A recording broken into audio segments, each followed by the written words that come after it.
Tingnan, dito ako sa poultryhan. Ang daming manok. Daming itlog.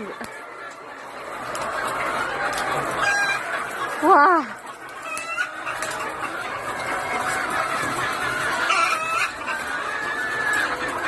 Anda, kakatawa.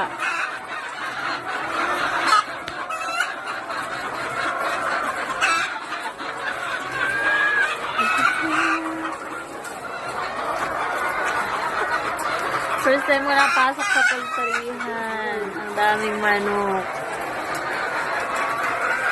Wow, siya. Wow.